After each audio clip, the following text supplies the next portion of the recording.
Salut à toi, j'espère que tu te portes bien. Si tu as des enfants qui sont obligés de se placer devant l'écran pour regarder la télévision, tu as besoin de cette vitamine. Si également tu as des enfants qui tombent malades tout le temps, tu as besoin de cette vitamine. Si, par contre, toi-même, une fois le crépuscule tombé, tu es incapable de voir 1 mètre devant toi, alors tu as besoin de cette vitamine. Si, par contre, tu as une peau asséchée, ridée, j'allais dire froissée, tu as besoin de cette vitamine. Si tu es un homme qui produit faiblement des spermatozoïdes, incapable d'enceinte madame, 1 an, 2 ans, 3 ans ensemble, madame n'a pas de problème, pas d'enfant, tu as besoin de cette vitamine. Je suis docteur Umbo, je suis biochimiste. Je vais t'aider à prendre soin de ta santé à travers ce que tu manges. Je me spécialise sur les questions de nutrition et de sécurité alimentaire. La vitamine dont je vais te parler aujourd'hui, c'est la vitamine A. Une vitamine magnifique, tout simplement. Magnifique. Mais attention, il faut prendre des précautions dans la consommation de cette vitamine. Cette vitamine, premièrement, est impliquée dans la synthèse de la rhodopsine. La rhodopsine, c'est un pigment qui est, n'est-ce pas, dans la rétine et qui permet ainsi d'améliorer ou te permet de voir lorsque la nuit tombe. Donc, si tu as une carence en vitamine A, tu auras faiblement de rhodopsine et donc c'est normal que ta vision dans la nuit soit flouée. C'est pareil chez les enfants que tu vas voir obligés de se placer devant l'écran pour regarder. Ça veut dire que, n'est-ce pas, la vision est affaiblie, alors on a besoin de vitamine A. Alors si un enfant tombe malade tout le temps, comme je te disais, cet enfant a certainement un système immunitaire affaibli. D'accord? À moins que ce soit une autre pathologie, alors la vitamine A va aider cet enfant dans la mesure où la vitamine A stimule la prolifération, la multiplication des globules blancs. Tu comprends? Ça renforce donc le système immunitaire. Je te parlais également de la production des spermatozoïdes. Sur le côté de la reproduction, la vitamine A stimule la production des spermatozoïdes chez l'homme. Vous allez voir de ces hommes qui souffrent d'un taux faible de spermatozoïdes dans leur sperme.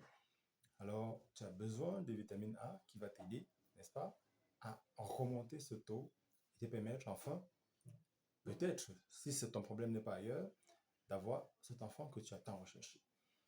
Autre chose dont je t'ai parlé, la sécheresse de la peau. Tu dois savoir que la vitamine A est impliquée dans la multiplication, n'est-ce pas, des cellules de la peau, le renforcement de ces cellules de la peau, ce qui va donc t'aider à avoir une peau belle et éclatante. Si tu as remarqué, lorsque tu manges des carottes, très souvent, lorsque tu veux une huile qui éclaircit la peau, une huile qui embellit la peau, on va te demander une huile, on va te conseiller une huile de carotte, tu comprends? C'est simplement parce que dans cette carotte-là, il y a le bêta-carotène. Le bêta-carotène, c'est un précurseur de la vitamine A, tu comprends? Donc, qui va améliorer la santé de ta peau. Ça, c'est juste quelques éléments. Je vais te parler de quoi d'autre? Je t'ai parlé du système immunitaire, je t'ai parlé de la vision, je t'ai parlé de la reproduction, je t'ai parlé de la peau. Bon, je te parle de quoi? Alors, la vitamine A également est un antioxydant. La forme de la vitamine A, bêta-carotène, parce que tu vas savoir que la vitamine A a deux formes, d'accord? Il y a le rétinol qu'on retrouve chez les aliments d'origine animale. Il y a le bêta-carotène que l'on retrouve dans les sources d'origine végétale. Dans la forme d'origine végétale, se comporte également comme un antioxydant. Et ça va donc limiter le stress oxydatif. Je t'ai dit dans une de mes vidéos que le stress oxydatif est à l'origine des différentes maladies métaboliques et de l'inflammation. Tu comprends? Le ST, l'insulinorésistance, le diabète, tout ça, on le cause, on le départ dans le stress oxydatif. Donc, tu dois éviter le stress oxydatif.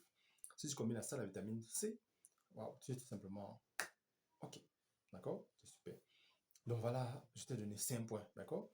Tu peux faire des recherches approfondies ou tu peux me poser des questions pour, n'est-ce pas, en savoir plus. Avant de continuer, je t'invite, n'est-ce pas, à t'abonner à ma page, à liker et surtout à partager pour aider les gens qui ont certainement besoin, n'est-ce pas, de savoir ce que je viens de te dire. C'est la connaissance, c'est une âme et tu as besoin de savoir ça. Et si tu connais quelque chose, pourquoi ne pas partager pour aider les gens? Alors, tu te demandes certainement où est-ce que tu vas trouver cette vitamine A. C'est une très belle question que tu te poses.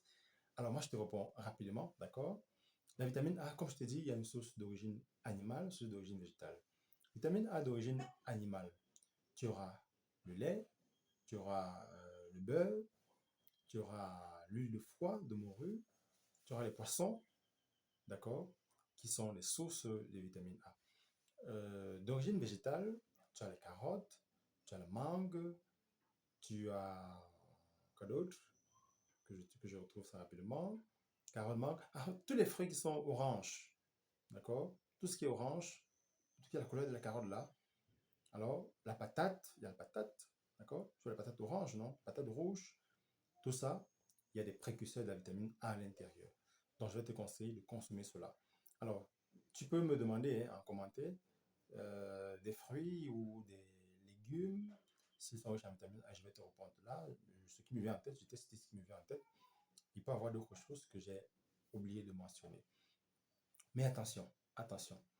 Ça me permet nécessairement de rappeler un élément que je ne t'ai pas dit. La vitamine A est également impliquée, n'est-ce pas, dans la multiplication et la formation, la différenciation des organes. Donc, la vitamine A permet la formation des organes sur le fœtus. Donc, une femme enceinte a besoin de vitamine A. Mais attention, la vitamine A ne doit pas être consommée en excès parce que sur la femme enceinte, la vitamine A en excès va conduire à des malformations sur le fœtus. Tu comprends? Donc, la femme enceinte doit prendre des précautions lorsqu'elle consomme de la vitamine A. S'il vous plaît, retenez bien cela. La femme enceinte doit prendre des précautions lorsqu'elle consomme la vitamine A. Ne pas déborder, ne pas aller en excès. D'accord? C'est pareil chez tout le monde. Si tu as un excès, ce qu'on appelle une hypervitaminose A, alors tu vas remarquer que tu seras fatigué, ça va te causer des problèmes hépatiques, ça c'est le plus grave. Tu vas remarquer que tu seras, je te dis déjà fatigué, je te dis quoi encore? Bien, voilà les deux éléments qui me reviennent là. Donc, il y a la fatigue, il y a des problèmes hépatiques. Ça, c'est le plus grave. Là, je m'en souviens très bien. Ça, c'est le plus grave. Donc, tu dois faire attention parce que si tu consommes trop de vitamine A, ça va te causer des problèmes au niveau de ton foie. Attention. Bien, en commentaire, je reprends toutes tes questions, je te donne d'autres précisions. D'accord? Puisque la vidéo est là en réel, donc, tu vois, je n'ai pas. Il y a des éléments qui peuvent m'échapper. Bien, alors, avant de repartir, je te dis, abonne-toi, like et surtout, partage pour aider ceux que ça peut aider. Bien, ciao, ciao. Bye bye.